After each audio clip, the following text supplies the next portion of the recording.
Ahí está. Puede ser un poquito una mezcla de las dos cosas. Pero no, me atendieron muy bien, así que no bajé de peso allá.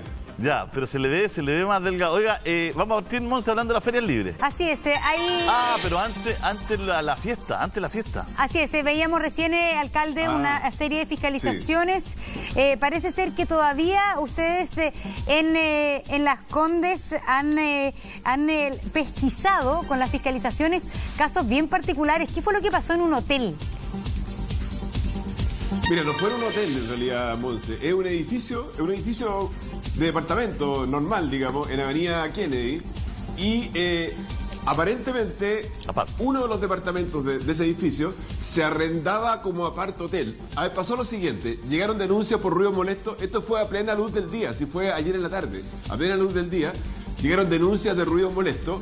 Fuimos y el conserje abajo nos dice, mire, lo que pasa es que hay unas personas que llegaron a un departamento en el 6º piso hace como una semana y en realidad hay mucho ruido, música, tenemos muchos alegatos por eso y nunca han querido abrir la puerta. Bueno, fuimos, subimos, nuestros inspectores, ustedes saben que tienen ahora también la facultad sanitaria, entonces pueden entrar en espacios privados, todas esas cosas. Y efectivamente había una fiesta, habían contratado dos escorts, y eran 7 personas, con música muy fuerte. Y lo que pasó es que es lo siguiente, que de repente obviamente se empezaron a cursar las multas. Había 3 multas. Multa por ruido molesto, multa por sin mascarilla y multa, que es la importante y la fuerte, por sumario sanitario, que esa es la multa grande que obviamente sobrepasa varios millones de pesos. Y en un momento dado, una de las personas le dice a un inspector, mire, es que ¿cuál es su nombre? Muéstrame su carnet de identidad. No, lo tengo abajo en el auto en el subterráneo. Bueno, tiene que bajar acompañado de un inspector. Entonces baja acompañado de un inspector y en el momento en que se sube al auto, teóricamente a mirar la guantera y sacar los documentos, acelera, casi atropella al inspector, rompe obviamente la barrera del estacionamiento, sale por Avenida Kennedy al oriente mientras iba cruzando una persona que casi atropella también. Y bueno, se arrancó.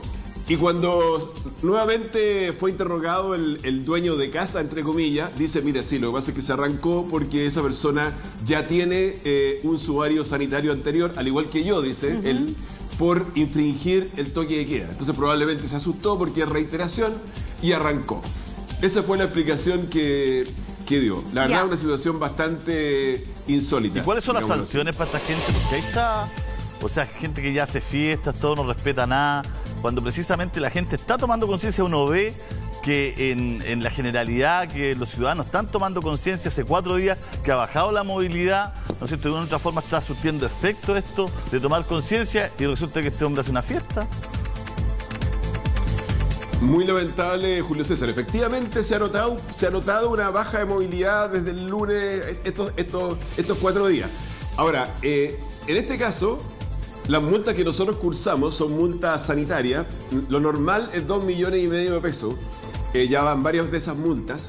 Y en este caso, porque hay reiteración, porque obviamente tanta la persona que arrancó, cuyo antecedente finalmente terminó entregándolo el dueño de casa. O sea, el parte va igual, la patente del auto está igual, todo eso. O sea, aunque se arrancó, el parte va igual. Hay reiteración y el supuesto arrendador del departamento también reiteración, porque había violado el toque de queda a los 2 anteriormente. Y por tanto, me imagino que en ese caso la multa ahora se aumentaron las penas mayor en la reiteración. Claro. Así es, porque ya se promulgó esta ley, entonces que aumenta las penas. ¿Sabe qué, alcalde? No hablábamos con usted hace tiempo.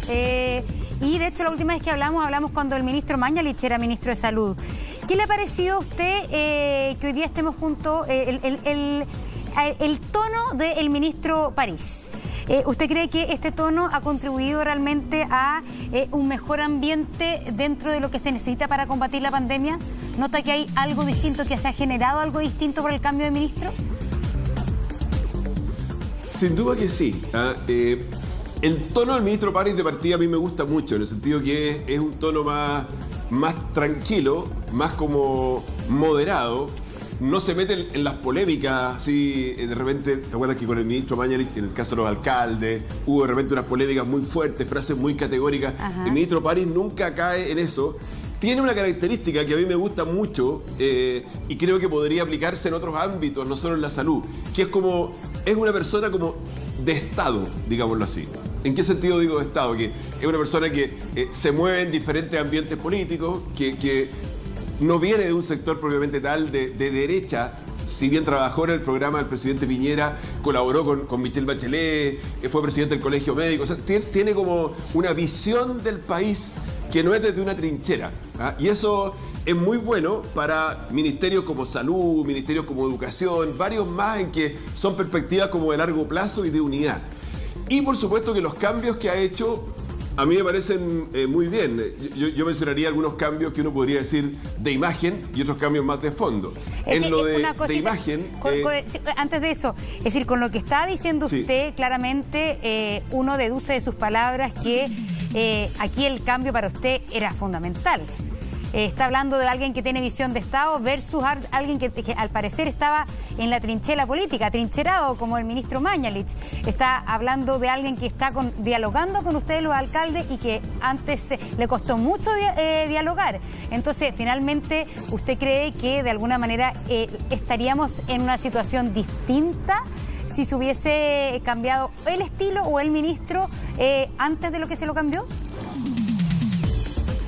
El presidente el que decide los tiempos, Monsi, creo que ya no vale la pena empezar a decir, oye, se lo debió haber hecho antes, se lo debió haber hecho después. Se hizo y está bien que se haya hecho.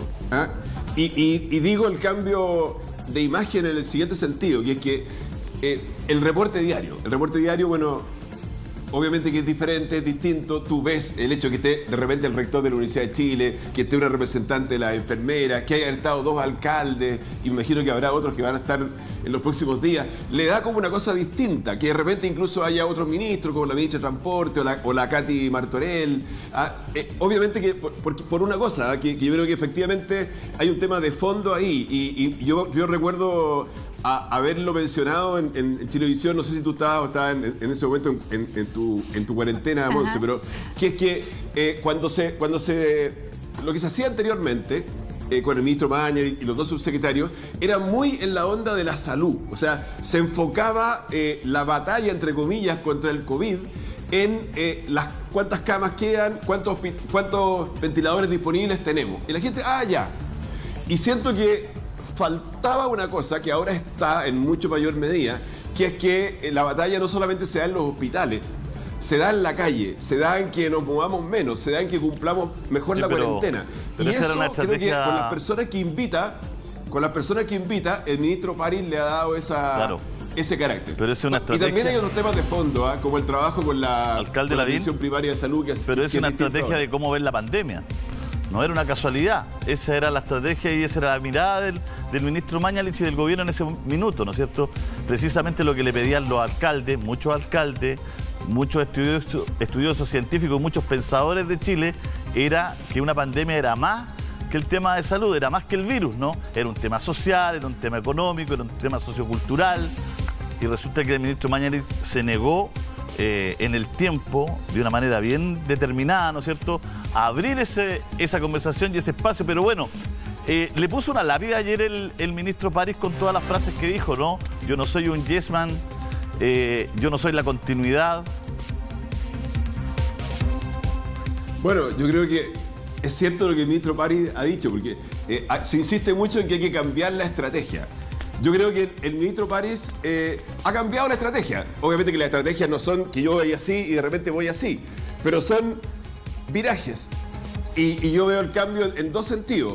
Uno, en que ha puesto la pandemia en una perspectiva de sociedad. No es solamente cuántos ventiladores me quedan. 300 ventiladores, ya, ok. Bueno, pero la gente dice, ya, ¿y eso cómo me toca a mí? Bueno, yo tengo que sentir que si yo me muevo menos y me quedo más en la casa, estoy colaborando decisivamente a que finalmente menos gente muera. Esa es la realidad. Y por tanto, digamos, ese traslado de la pandemia a la sociedad entera, creo que es un cambio bien relevante. Pero... segundo, hay cambios también más pequeños, más internos de salud, pero que son muy importantes. Yo veo, por ejemplo, que 1 o 2 días después de asumir, el ministro París hizo una reunión con los directores de salud. Obviamente, en nuestro caso, hay una directora de salud que asistió.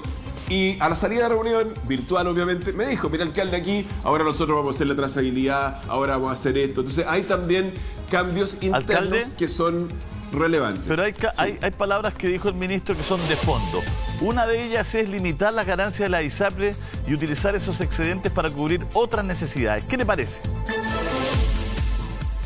Me parece muy bien. O sea, primero creo que, por eso lo mencioné al principio, que es que... ¿Usted está de acuerdo? ¿Le parece bien o usted está de acuerdo? ¿Le parece bien o usted está de acuerdo? Estoy de acuerdo. Estoy de acuerdo y lo digo en dos sentidos. Uno, que el ministro París viene con una lógica de Estado, de observador. Ahora le toca actuar como ministro, que no se casa con una ideología, no viene de una trinchera, sino que está mirando en una perspectiva más amplia. Es un tema que excede la pandemia, que va a estar durante los próximos años, es una industria regulada, y me parece bien. Entonces creo que son miradas nuevas que le hacen bien al país, porque en estos momentos en que estamos viviendo una situación tan dramática, tú tienes que abrirte a cosas nuevas en vez de aferrarte a creencias que a lo mejor sí, no son tan relevantes en este minuto. El tema relevante es si efectivamente esto revela un cambio del presidente Piñera. Si efectivamente el presidente Piñera está entendiendo que la pandemia tiene que abordarse de otra manera. La dupla, ministro Mañalich, presidente Piñera, era una dupla, la verdad, que muy unida y hermética, según lo que hablan también sus cercanos. Entonces, y donde de alguna manera el presidente Piñera y el ministro Mañalich creyeron que la estrategia era una. Ahora hay que ver finalmente cuánto cree el presidente de la República que se equivocó y que quizás esto tiene que llevarlo de otra manera otro ministro. Bueno, son etapas en la pandemia y son etapas en la vida de los países, pero recordemos una cosa, Monse, que es que cae por su propio peso, pero que es bueno decirlo, digamos. El presidente Piñera puso al ministro París. Entonces, obviamente me imagino que esa decisión tiene que ver no solo con desgaste del anterior ministro, con la situación que vivió, sino que compensar, bueno, para este momento, lo que Chile necesita ahora es alguien como el ministro París. ¿Y no cree que fue demasiado tarde? Yo me imagino que cuando tú lo nombras, sabe a quién estás nombrando. Sí. No solo en cuanto a sus conocimientos de salud, que son importantes, obviamente, pero casi tan importante como los conocimientos de salud son las experiencias personales, las personalidades, todas esas cosas son muy relevantes. Pero le voy a dejar formular la pregunta. ¿No fue quizás demasiado tarde el cambio de ministro por el mismo cambio de estrategia? Sí. Y yo le voy a dejar otra para no hablar de los demás, para hablar de usted. Porque si fue candidato a la presidencia, ya en un par de ocasiones, nunca lo había escuchado esto de que la ISAPRE ganaba mucho, tenía muchas utilidades, se iluminó en este último tiempo, después de tanto tiempo, pero no me responda ahora, porque ahora vamos a pasar un rico momento, alcalde. Mire, gana un año, sí, escuchó bien, gana... Hay una actitud que la vida te enseña probablemente, la experiencia te enseña que los países avanzan cuando tú logras acuerdos. Y para eso tú tienes que sentarte en mesas, no con una fórmula intransigente de decir esto para mí es sagrado, sino que decir, ok, pero eso todo se puede discutir. Pregunta, veamos quién es mejor y quién es peor. Pero, alcalde, usted es uno de los presidenciables del momento. Es decir, en la encuesta sale arriba. ¿Usted con lo que dice, se sentiría cómodo entonces gobernando con su coalición, siendo el candidato de su coalición Renovación Nacional y la UDI, pensando en que hoy día hay tantas diferencias en lo que usted plantea de lo que plantean los partidos que lo respaldarían? Monse, yo no quiero elucubrar sobre eso porque soy alcalde y tengo que concentrarme en mi trabajo de alcalde. Pero sí te diría una cosa, que si el ministro de Salud que acaba de poner el presidente dice eso, bueno, ¿por qué no se va a poder analizar? Y más aún, te dije antes, me gusta que se nombren ministros que son personas que trascienden un sector político. Sí, pero le estoy preguntando y que son capaces de trabajar con personas que piensan distinto. Es que le estoy Es que le estoy preguntando a usted, porque usted es alcalde, pero también es presidenciable. ¿Se sentiría cómodo gobernando con Renovación Nacional y la UDI? ¿O realmente hoy día ese sector político no le acomodaría tanto eventualmente siendo candidato presidencial? Es que cualquier cosa que uno diga sobre eso le van a decir, usted entonces Te voy a decir lo siguiente. Chile necesita un gobierno lo más de unidad nacional posible. Lo más de unidad nacional posible. Vamos a estar saliendo, si tú me quieres llevar ese tema, vamos a estar saliendo de un momento en que vamos a haber enfrentado una pandemia con todas las consecuencias que significa. Venimos de un estallido social que ya hizo cambiar muchas de las cosas que nosotros pensábamos cómo debían ser. Y vamos a enfrentar una crisis económica, no digo vamos a enfrentar, ya estamos enfrentando una crisis económica, pero que va a ir más allá, ¿alcalde? Y social, que va a ir más allá del tema del COVID. Por tanto, si tú me preguntas, ¿cómo debería ser el próximo gobierno de Chile? El próximo gobierno de Chile debería ser de lo más de unidad nacional posible y por tanto, cada vez con más personas del estilo y de la que ha manifestado en estos días el ministro de Salud. O sea, personas que pueden trabajar con todo el mundo, que son abiertos, que buscan la colaboración. Ese es el Chile del futuro. Alcalde, sí, es evidente que la política tiene que tener unidad y además tomar acuerdos, ¿no? Necesitamos que la clase política tome acuerdos, ¿no es cierto?, por el bien del país. Pero este es un tema de fondo porque este es un tema que tiene que ver con la salud. Si la salud es un negocio o no. Y es un tema muy profundo porque, claro, cuando se habla de limitar la utilidad de la ISAPRE se toca un punto, pero también estamos hablando de una industria que ha discriminado por años a las mujeres, que ha discriminado por años a los abuelitos, a las personas mayores, que ha discriminado por años a las personas que ya tenían alguna patología, que no le ofrecían salud a gente que la necesitaba. Entonces, estamos hablando de un tema que trasciende, ¿no es cierto?, esto de la unidad nacional y todo, que está muy bien, sino que es como un tema de fondo de país, ¿no? Es que los países tenemos que ponernos de acuerdo. Cuando hablamos del prenatal, ¿no es cierto?, y es una decisión de país, es muy importante, ¿no es cierto?, son temas que tomamos como nación, es decir, en Chile pasa esto, no en el gobierno de esto, el gobierno de este otro, ¿no es cierto? Queremos que nuestras mamás estén con los hijos. Y por eso el tema queremos integrarlo con otros invitados, para que usted lo comente también, alcalde, junto a Monse, a nuevos invitados. Así es, estamos junto al alcalde de Macul, Gonzalo Montoya, estamos junto también al alcalde de La Granja, Felipe del Pin. A ver, bueno, estamos conversando el tema, por cierto, el tema de las ISAPRES. Diputado Guillermo Ramírez también. Ah, estamos con el diputado Guillermo Ramírez. Se lo voy a preguntar al tiro, diputado. Un alcalde que dice que hay que limitar las ganancias de las ISAPRES, como el alcalde Joaquín Lavín. ¿Sería su candidato o no a la presidencia? De todas maneras, lo que Chile necesita es tener liderazgo